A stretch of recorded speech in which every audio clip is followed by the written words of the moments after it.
During Thanksgiving, my daughter stood up. "We've decided to cut you out of this family," she declared, her voice cold and steady. I just smiled, slid an envelope across the table and said, "Here's something for all of you." When they tore it open and saw what I had done, their faces drained of color. They knew, without me saying another word, that their easy lives were over. If you're watching this, hit subscribe and tell me where you're watching from.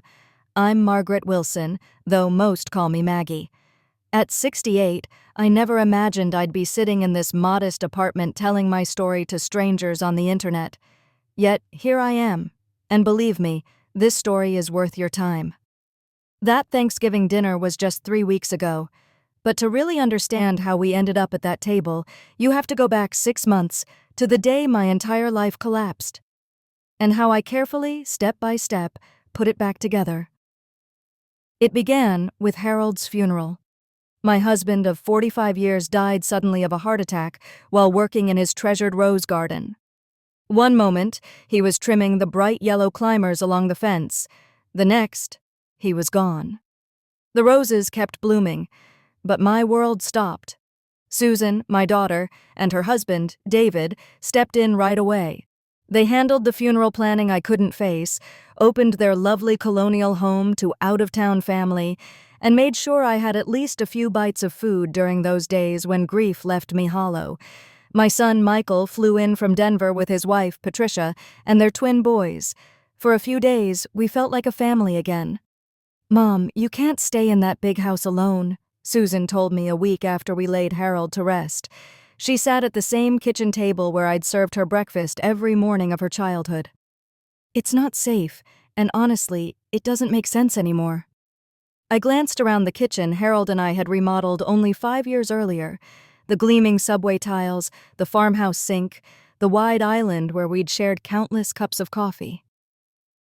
"This is my home, Susan," I whispered. "It's where your father and I built our life." "I know, Mom," she said softly. "But 4 bedrooms, a big yard, all that upkeep. Dad took care of most of it, didn't he?" She was right, of course. Harold had been the handyman, the gardener, the one who always knew how to fix what was broken. But I wasn't helpless, no matter what my children thought. Still, they pressed on with gentle persistence. Over the next month, Susan and David showed me brochures, took me on tours, and spoke glowingly about independent senior living communities, safe, easy, and perfect for someone like me. Eventually, I gave in. I sold our house, the place where Susan took her first steps, where Michael once broke his arm falling from the maple tree, where Harold and I slow danced in the living room on our 25th anniversary and argued over paint colors. I let it all go and moved into a 2-bedroom apartment in a retirement complex that smelled of disinfectant and advertised active living, which, as far as I could tell, meant bingo twice a week and a sad excuse for a gym. The apartment wasn't awful, but it had no soul. Beige carpet, beige walls, beige everything. After 45 years in a warm, vibrant home filled with quilts I'd stitched by hand, furniture Harold had lovingly refinished, and photographs from every family milestone, I was left with a bland 1,200-square-foot box and a rent bill that stung every month. "You'll settle in and love it here," Susan promised while helping arrange furniture that didn't belong in such cramped spaces. My beautiful dining table looked absurd in the tiny nook they called a dining area. The china cabinet didn't fit anywhere. "We'll store it in our basement," David offered. "You can visit it whenever you want." "Visit my own china like it was in prison," I muttered, forcing a smile. That first month was brutal. I'd wake up reaching for Harold, forgetting he wasn't there. Then reality would crash in. Not only was my husband gone, but so was the home we'd built together over 45 years. It felt like losing him twice, but I'm not one to drown in sorrow. Never have been. Harold used to tease that I could find a rainbow in a thunderstorm, and I clung to that. So I threw myself into this new chapter of life. I joined the book club, tried water aerobics, even went to a few social mixers where widows and widowers made small talk over sheet cake from the local grocery store. It wasn't home, but I was trying. That's when Susan's money troubles began. It started innocently enough, a phone call on a Tuesday night. Susan's voice was tight, stressed. "Mom, I hate to ask, but we're having a cash flow problem. David's commission check was delayed and the mortgage is due tomorrow. Could you help us out?" "Of course," I said without hesitation. What else was I going to do with the money Harold and I had carefully saved? Between the life insurance, the house sale, and his pension, I had more in my account than I'd ever had in my life. "How much do you need, honey?" "Just the mortgage, $3,200. I'll pay you back as soon as David's check clears." That night, I wired her the money. Online banking was one of the few modern conveniences I'd fully embraced, simple and instant. But repayment never came. There was always something. David's commission structure changed. Susan's marketing job lost a major client. The car broke down. Emily needed funds for junior year activities. Every new request sounded urgent and reasonable. I didn't mind, really. Family takes care of family. And what was I going to spend it on? Lavish cruises filled with strangers? Dinners for one at overpriced restaurants? By November, I had handed over more than $35,000. Mortgage payments, credit card bills, SAT prep for Emily, orthodontics for Ryan, even the family vacation to Mexico they'd already paid for before their financial spiral began. The truth came out by accident. Emily, my 16-year-old granddaughter, had left her Instagram open on my iPad after showing me pictures from her homecoming dance. I wasn't snooping. I was just trying to exit the app and get back to my book. That's when I saw David's latest post, a photo of him and Susan, champagne glasses raised at a high-end restaurant, both grinning ear to ear. The caption read, "Celebrating another successful quarter. Work hard, play harder.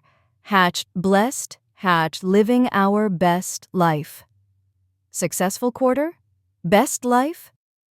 2 weeks earlier, Susan had been crying to me on the phone about not being able to afford Emily's college application fees.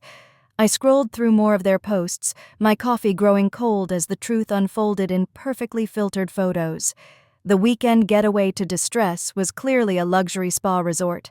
The modest family dinner took place at a restaurant where a single entree cost more than my weekly grocery bill. David's small car upgrade was a brand new BMW.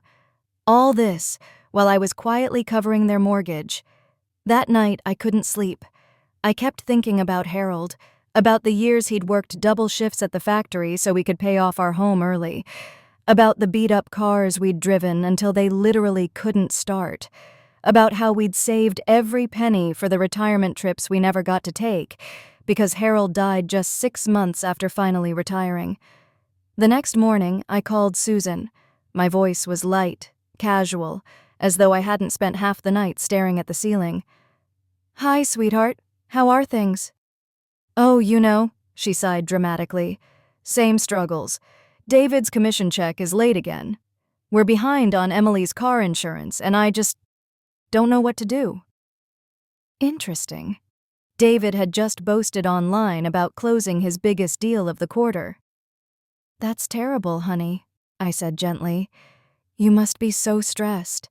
"I am, Mom. I hate having to ask you for help all the time, but I just don't know what else to do." The lie slid off her tongue effortlessly. She'd clearly had plenty of practice. "How much do you need this time?" I asked, my voice steady. "Could you send $800? I know it's a lot, but—" "Of course, sweetheart. I'll transfer it this afternoon," I assured her. But I didn't transfer a single penny. Instead, I called James Patterson, the attorney who had handled Harold's will. A brilliant man, known for protecting seniors from exactly this sort of quiet exploitation. His office looked like it belonged in a movie. Deep leather chairs, walls lined with law books and diplomas framed in polished mahogany. James himself, however, was younger than I'd pictured, mid-40s, clean-cut, with kind eyes behind thin wire-rimmed glasses. "Mrs. Wilson, thank you for coming in. How can I help you today?" So I told him everything. The move to the apartment, the endless requests for money, the Instagram photos flaunting their so-called struggles. By the time I finished, James's professional calm had hardened into something sharper. Controlled anger. "Mrs. Wilson," he said gravely, "this is elder financial abuse. Your daughter and her husband are manipulating your love and generosity to bankroll their lifestyle." "They're my family, Mr. Patterson," I said softly. "Family helps family. Family helps in true emergencies, not to pay for luxury vacations and BMW upgrades while lying to your face about bills," he replied firmly. "You've given them $35,000 in 4 months. That's not help, that's exploitation." The truth hit me like a slap. I'd raised Susan to value honesty, hard work, and integrity. Had I failed her somewhere along the way? "What can I even do about it?" I asked quietly. James leaned back in his chair, fingers steepled. "Plenty. First, we'll collect proof. Bank records, text messages, screenshots of those social media posts. Next, we'll cut off their access to your money immediately. Finally, if you're willing, we can take legal action to recover what they've stolen." Legal action? Against my own daughter? My stomach turned. "That's your choice," he said gently. "But you must protect yourself. People who exploit their elderly relatives rarely stop on their own." Elderly relatives? Was that what I'd become? We spent an hour outlining a plan. New bank accounts in my name only, a thorough review of my assets, and careful documentation of every lie they'd told. "Do you have other family who might be trustworthy?" James asked as I gathered my purse. "Your son, perhaps?" I blinked. I hadn't even thought about Michael. He lived in Denver, called me weekly, sent thoughtful gifts, never once hinted at money troubles. "No," I said slowly. "Michael's doing fine. He's always been independent." "Good," James nodded. "You'll need allies. These situations often split families down financial lines." That weekend, I did something I hadn't done since Harold died. I cooked a real meal, just for me. A pot roast with vegetables, seasoned exactly how Harold liked it. I set the table with my good china, the very dishes Susan had insisted I give up because my apartment was too small for entertaining. Too small or not, this was still my home, and I'd use my own dishes whenever I pleased. While the roast simmered, I sat down with 4 months of bank statements, a yellow highlighter in hand. Transfer by transfer, the truth stared back at me in black and white. The total was even worse than I'd guessed, $37,800. Enough to buy a new car, enough for a proper vacation, not the cheap senior cruise Susan had oh so kindly suggested I take instead of helping them pay their mortgage. My phone buzzed in the middle of dinner. Of course it was Susan. "Mom, I'm so sorry to bother you," she began sweetly. "But did you forget to send Emily's insurance money?" "No, honey," I said evenly. "I didn't forget." There was a pause. "Oh, well, could you send it tonight? The payment is due first thing tomorrow." "Susan," I said carefully, "I've been thinking. Maybe you and David should consider financial counseling. There are programs to help families manage their budgets more effectively." There was a pause, longer than usual. "Mom, we don't need counseling," she snapped. "We just need temporary help until David's commission stabilizes." "It's been 4 months, sweetheart," I said softly. "That doesn't sound very temporary anymore." "Are you saying you won't help us?" Her voice was sharp, a tone I barely recognized. "I'm saying it's time you find a solution that doesn't involve asking your widowed mother for money every week." Silence stretched between us like a crack in the floor. "Fine," she said coldly. "I'll figure something else out, but don't blame me when Emily can't drive to work because we can't afford her insurance." Then she hung up. My own daughter hung up on me. I sat there, staring at the phone in disbelief, wondering when Susan had become a stranger. The weeks that followed were strained. Susan called less, and when she did, her words were cool and calculated. She didn't ask for money directly, but every conversation was lined with guilt. Emily's college fees, Ryan's basketball expenses, the furnace that might break before winter. Meanwhile, James and I worked quietly, building what he called financial firewalls. We opened new accounts at a different bank, created investment portfolios Susan knew nothing about, and placed critical papers in a safe deposit box. "You're being proactive," James told me during one of our meetings. "Most clients wait until they've lost everything." "How bad can it really get?" I asked. "I've seen children drain their parents' entire life savings," he said gravely. "7 figures gone. They don't stop until the parents are facing foreclosure or can't afford medical care."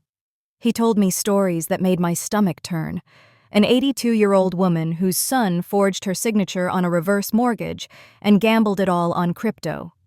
A father whose daughter-in-law convinced him to add her to his accounts, then drained them dry before divorcing his son. Compared to them, my situation almost felt mild. But James warned me it would escalate. "The holidays are a dangerous time," he said.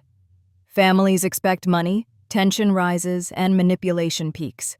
Your daughter and son-in-law are probably already counting on a big Christmas gift." Christmas? I hadn't thought about it.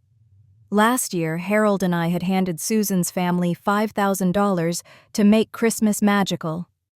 This year, with the house sold, they likely expected more.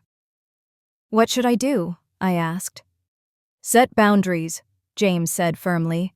"Decide what you're comfortable giving, if anything, and hold that line. Don't let guilt sway you."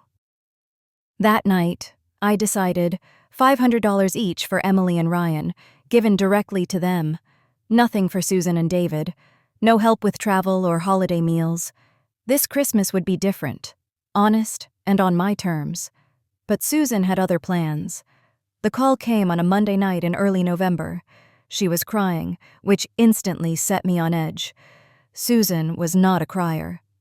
"Mom," she whispered, "I need to tell you something, and I need you to promise not to get angry." Those words sent a chill down my spine. Every parent knows nothing good follows them. "What's wrong, honey?" "We've been having problems with David's company. He might lose his job.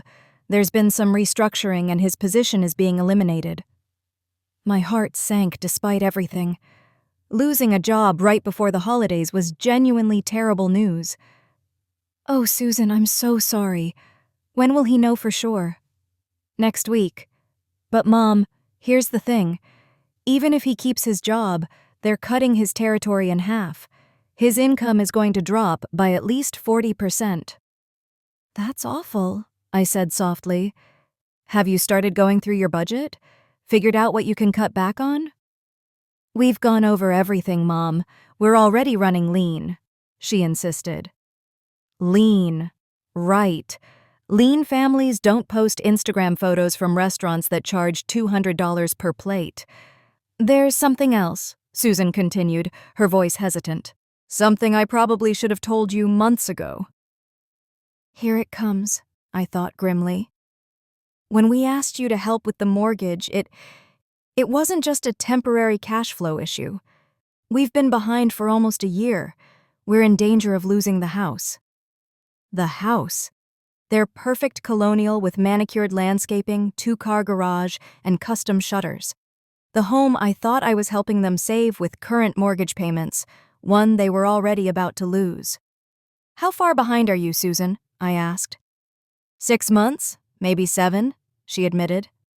"But if we catch up on payments and prove steady income, the bank said they'd work with us." 7 months. 7 months of missed payments while they smiled for social media and toasted success. "How much to catch up?" I asked, my voice tight. "About $25,000, she said quickly. "I know it's a huge number, but if we lose the house, Emily and Ryan will have to change schools. Emily's a junior, Mom. We can't uproot her now." $25,000, on top of the nearly $40,000 I'd already given them. "Susan," I said carefully, "I need time to think." "There's not much time," she replied urgently. "We've got 2 weeks before foreclosure. 2 weeks to decide whether to pour more money into a sinking ship or let my grandchildren see the reality of their parents' choices." "I'll call you tomorrow," I told her. That night, I did something I hadn't done since Harold's funeral. I cried until my body ached. Then I dialed James Patterson's emergency line. He picked up on the second ring. "Mrs. Wilson? Are you all right?" "No," I whispered. "I don't think I am. They're about to lose their house and they want me to save them. Again." "How much this time?" $25,000. To cover mortgage payments they've been behind on for months, all while I thought I was keeping them current." James was silent for a moment before speaking firmly. "Mrs. Wilson, what they've done is fraud. They misled you into paying under false pretenses. That's a serious matter." Fraud. Such a sharp, ugly word. And yet it was exactly what my daughter had done. "What happens if I say no?" "They'll lose the house," James said plainly. "They'll have to rent. The kids will probably switch schools. They'll face the consequences they've been avoiding." "And if I say yes?" "You'll be out $65,000, with no assurance they won't repeat this cycle in 6 months. You'd be enabling their behavior." I already knew he was right. Deep down, I'd known for weeks, but hearing it out loud hurt more than I expected. "There's something else to prepare for," James added. "Thanksgiving is next week. Based on your daughter's pattern, I'd bet this conversation is leading up to a bigger confrontation. They'll want an answer, and they'll likely use the holiday setting to pressure you." Thanksgiving, the holiday Harold and I had hosted for 2 decades before Susan's home became the family gathering spot. A day that was supposed to be about gratitude and togetherness, now a potential battlefield. "What would you do, Mr. Patterson?" I asked quietly. "If it were my daughter," he said gently, "I'd protect myself and let her face the natural consequences of her decisions. But I understand. It's harder when it's your own child." After I hung up, I sat alone in my beige apartment, staring at the framed photo on my side table. Harold and I on our 40th anniversary, laughing at some forgotten joke. He'd been so proud when we paid off our house early, so careful with money, so determined to build something solid for our old age. If Harold were here now, I already knew exactly what he'd tell me. Protect yourself. Deep down, I knew that was the only answer, but admitting it out loud felt impossible. I had 1 week left to decide whether to keep rescuing my daughter's family or finally choose myself. As fate would have it, that choice was about to be made for me. Thanksgiving arrived gray and bitterly cold, fitting for what I suspected would be our final family holiday together. My decision had been sealed Tuesday night after one last betrayal that broke the final thread of hope I'd been holding on to. Emily had called me herself, completely bypassing her parents.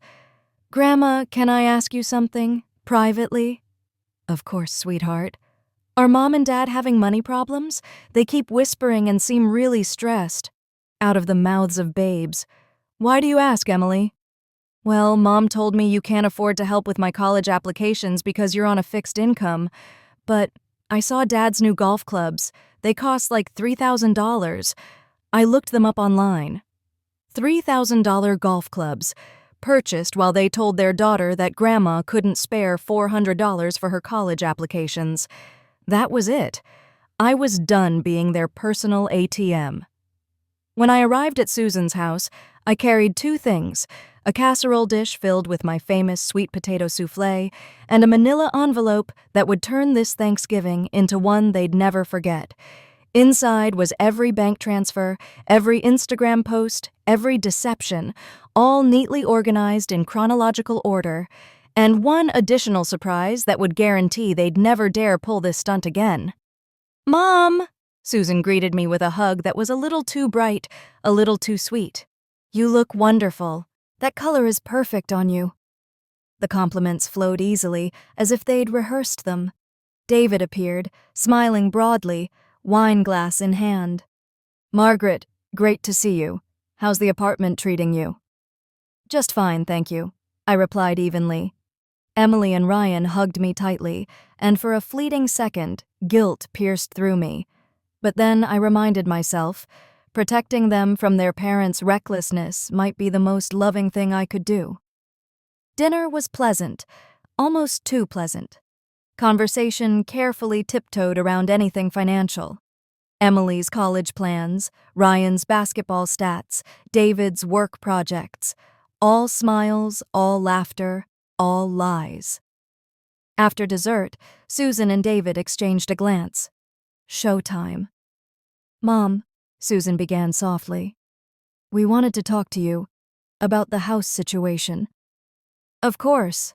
I folded my napkin deliberately. "We know it's a huge ask," David jumped in, "but we've spoken with the bank. If we can catch up the mortgage by Monday, they're willing to renegotiate a payment plan." "That's good news," I said calmly.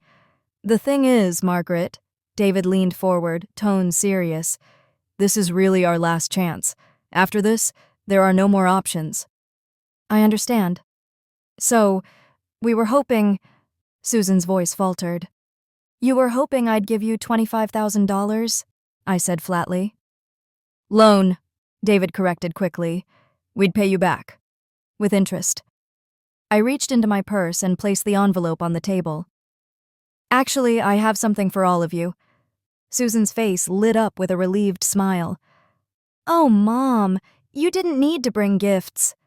Open it." She slid out the stack of papers, bank transfers on top. I watched her expression freeze as realization hit. "What is this?" she asked, her voice trembling. "Documentation," I said evenly. "Every lie you've told me for the past 4 months." David's face drained of color. "Margaret, I think there's been a misunderstanding." "No misunderstanding.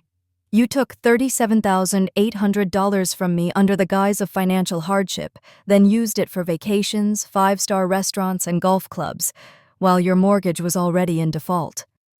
"Mom, you're taking this out of context," Susan stammered, her hands shaking.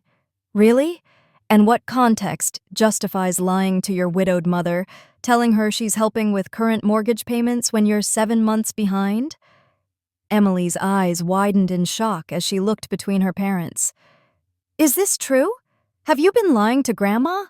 It's complicated, sweetheart," David said. "No, it's not." I rose from my chair, my voice calm but unyielding. "It's fraud, and it ends right now." That's when Susan showed her last card. "We've decided to cut you out of this family." The words hung heavy in the air, toxic and suffocating. Emily gasped. Ryan stared at his mother in shock. David's shoulders slumped, as if he wished the floor would swallow him whole, and I laughed. Not bitterly, not in sadness, but with genuine amusement. After months of manipulation, guilt trips, and shameless lies, Susan thought threatening to abandon me would get her more money. "Well," I said coolly, reaching back into the envelope, "in that case, you'll definitely want to see this next part." I laid a second stack of documents on the table. "This," I continued, "is the report from the private investigator I hired last week." The silence was absolute. Susan's trembling hands rifled through the papers.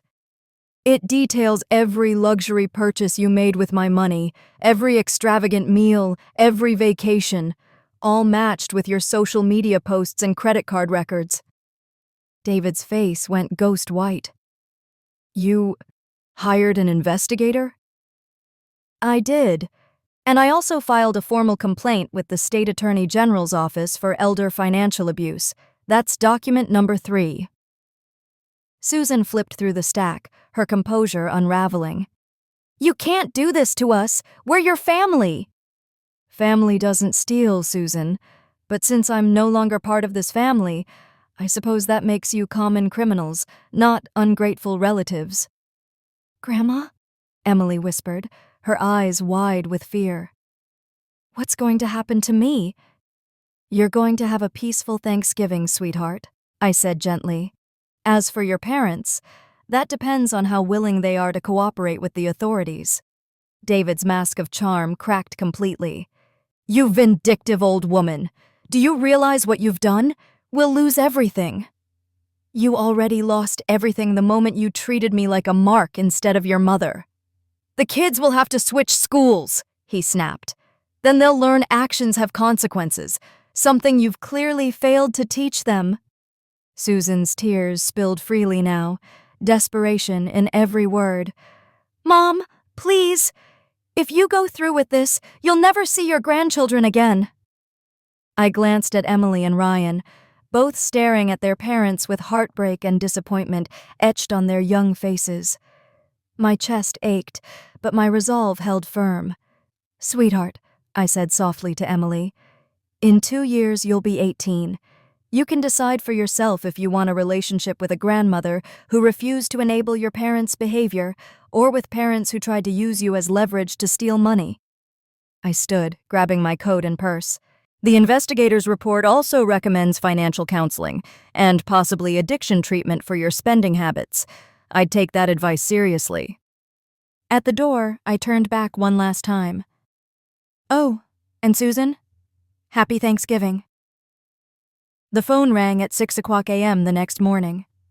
First, Susan's hysterical sobbing, then David, bouncing between fury and begging, then Susan again, her tone more calculating.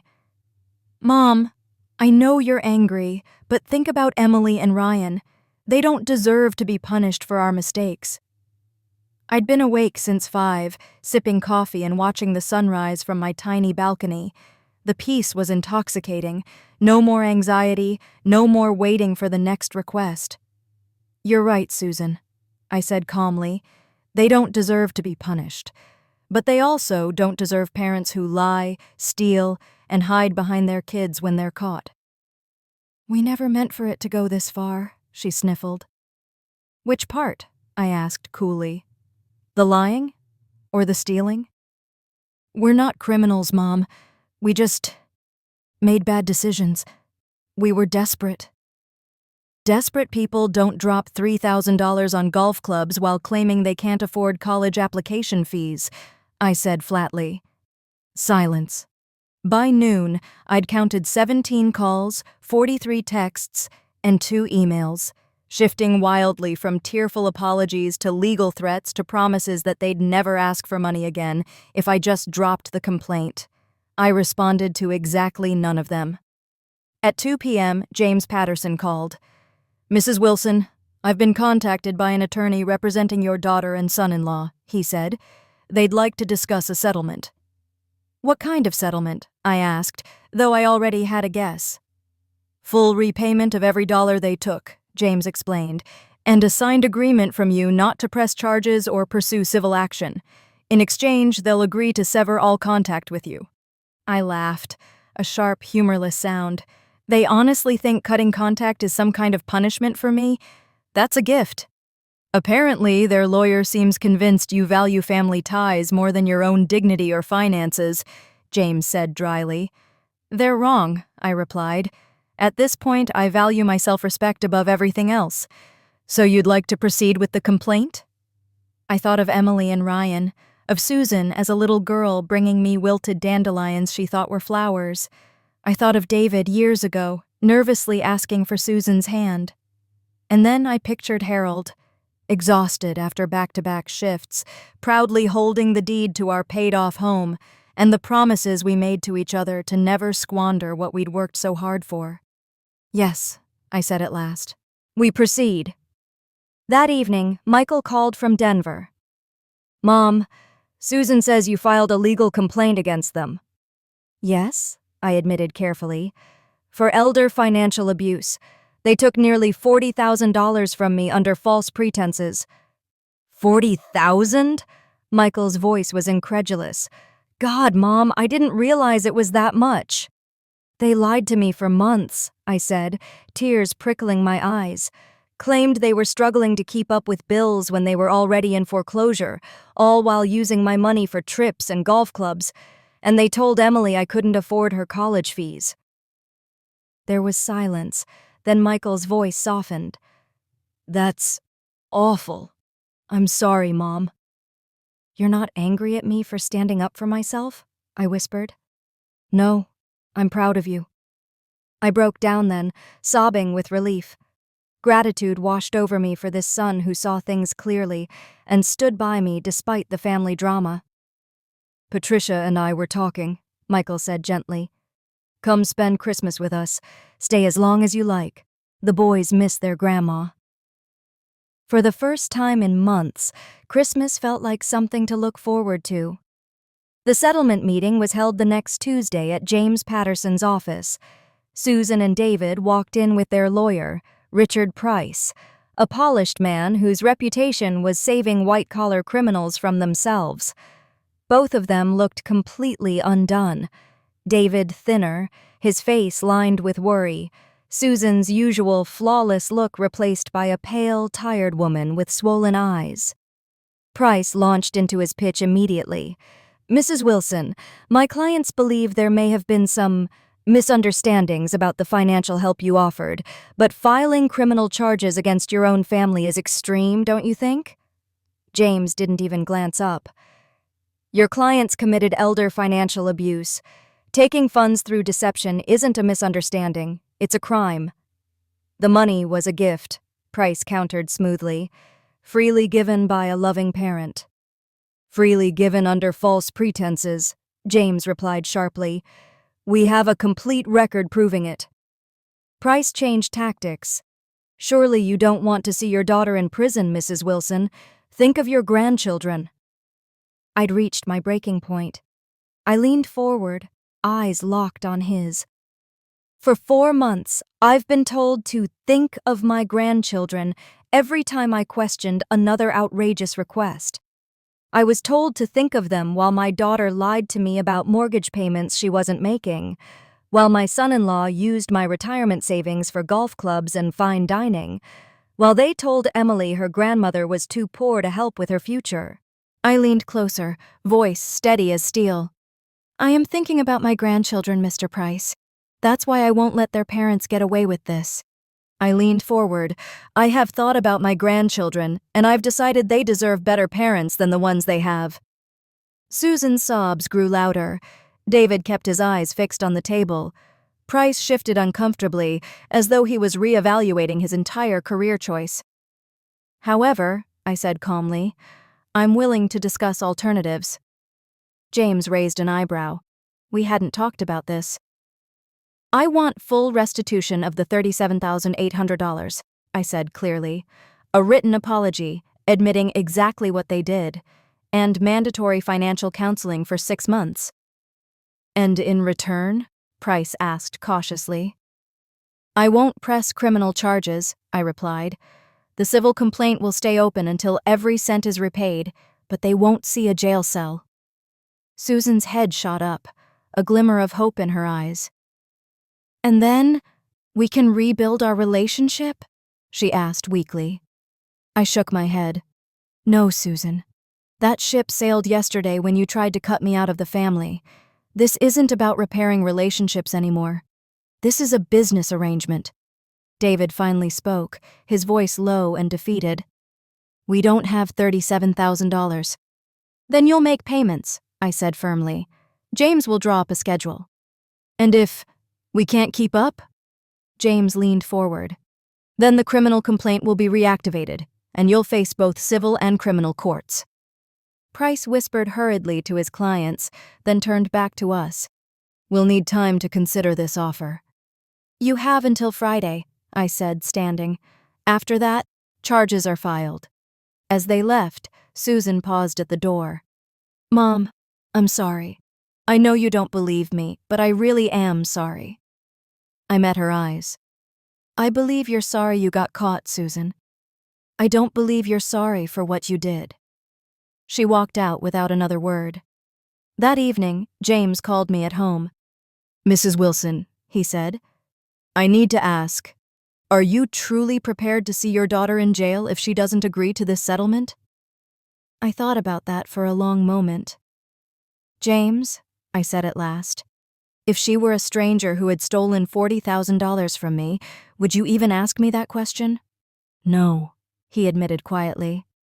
I wouldn't. Then you have your answer. 6 months later, I'm writing this story from my new apartment in Denver, just 3 blocks from Michael and Patricia's house. From my living room, I see the Rocky Mountains instead of a dreary parking lot. My dining set, once shoved into Susan's basement, now sits proudly in my kitchen, which is big enough to host Sunday dinners again. The settlement was signed. Susan and David are paying $800 a month, a process that will take them over 4 years. They lost the house anyway. As it turned out, the $25,000 they'd begged for wouldn't have saved it. Emily is thriving in her new school and working part-time to save for college. Ryan has adjusted surprisingly well to apartment life and a simpler lifestyle.